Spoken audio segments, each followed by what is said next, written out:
Bismillahirrahmanirrahim. Assalamu alaikum students. How are you all? Hopefully all of you are fine. Today we are going to start our lecture number 3 from the unit number 1, and that is cells, tissues and organs. And our today's topic is cell. So students' task is discuss the certain features of the cell, learn and write in your worksheet. So this is your day 3 home assignment.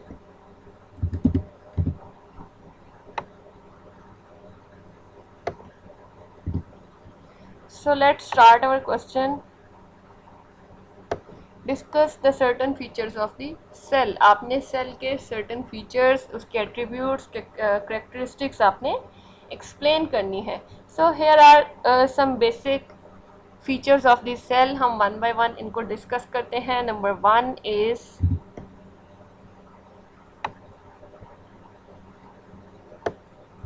all organisms, plant and animal are made up of tiny units called cells. जितने भी organisms हैं जैसे कि plant, animal, ये सब किससे मिलके बने होते हैं? cells से. नेक्स्ट है जी point number 2. The human body is composed of trillions of the cell. हमारी जो बॉडी होती है, ह्यूमन बॉडी होती है, इसमें अरबों खरबों सेल्स होते हैं. ऑलमोस्ट अरबों खरबों सेल्स होते हैं. सो इनको कहते हैं trillions of the cells. The human body is composed of trillions of the sales.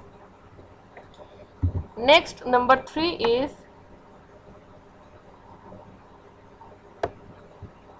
They provide structure for the body.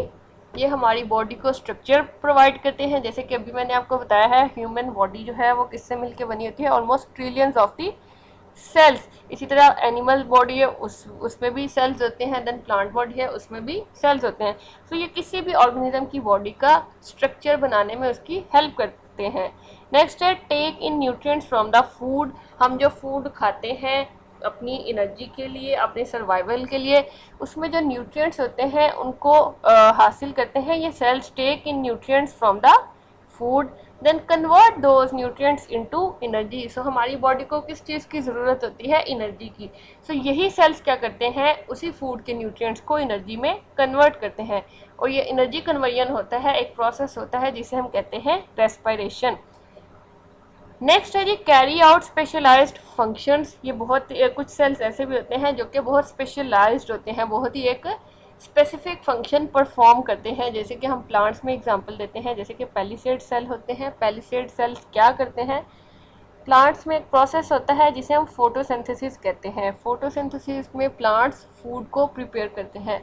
So palisade cells are specialized for the photosynthesis.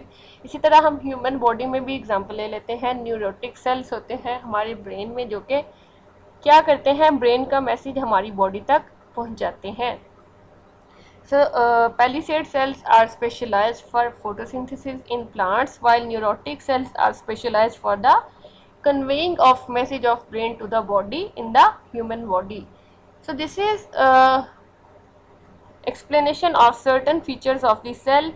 सो यहाँ पे दो सेल्स दिखाए गए हैं. मैंने प्लांट सेल्स की भी बात की, मैंने फिर एनिमल सेल्स की भी बात की. सो यहाँ पे थोड़ा सा हम देख लेते हैं किस तरह का इनका स्ट्रक्चर होता है. So this is plant cell. Plant cell क्या होता है? रेक्टेंगुलर शेप का होता है. एक उसकी रेक्टेंगुलर शेप होती है. उसकी रीज़न ये होती है उसके साइड्स पे सेल वॉल होती है जो कि उसे एक प्रॉपर शेप देती है. प्लांट सेल में ये सेंटर में आपको ये डार्क ब्लू कलर का पोर्शन नजर आ रहा है. What is this? This is nucleus. क्या है ये? न्यूक्लियस. नेक्स्ट है जी स्काई ब्लू पार्ट नजर आ रहा है सबको. So what is this? This is vacuole. क्या कहते हैं इसे? वैक्यूल.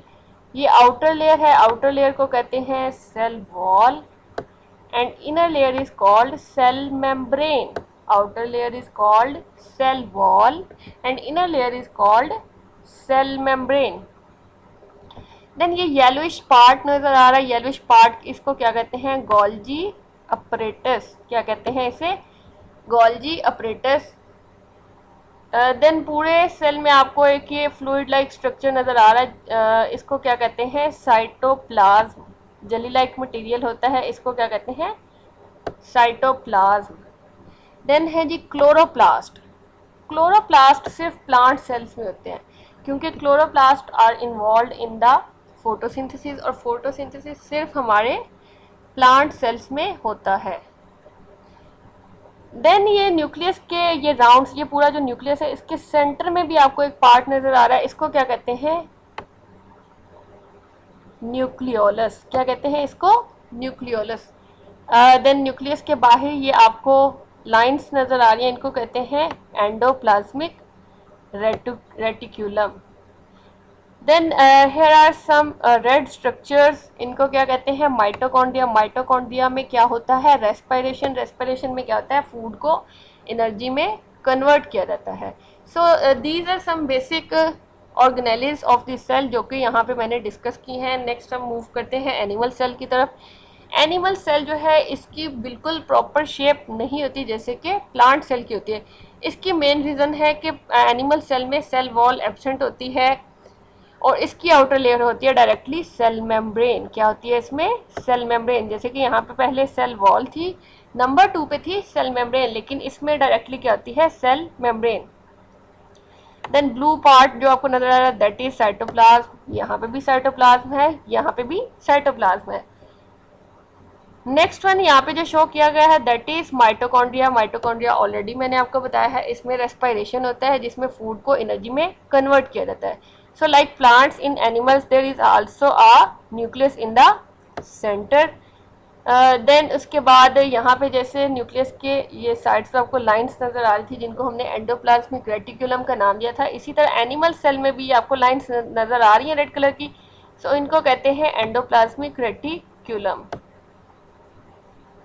नेक्स्ट है जी गोल्जी अपरेटस।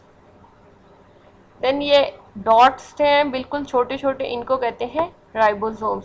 सो ये एनिमल सेल्स के कुछ बेसिक ऑर्गेनेलिज हैं, जो कि यहाँ पे मैंने मेंशन किए हैं। So this is your today's lecture, जिसमें हमने सेल के बेसिक फीचर्स को डिस्कस किया है। देन हमने सेल के स्ट्रक्चर को भी एक ब्रीफली उसको देखा है कि उसमें क्या क्या ऑर्गेनेलिज होते हैं, प्लांट सेल में क्या होते हैं और एनिमल सेल में क्या होते हैं। This is your today's lecture, you have to learn this and write it in your worksheet. Thank you.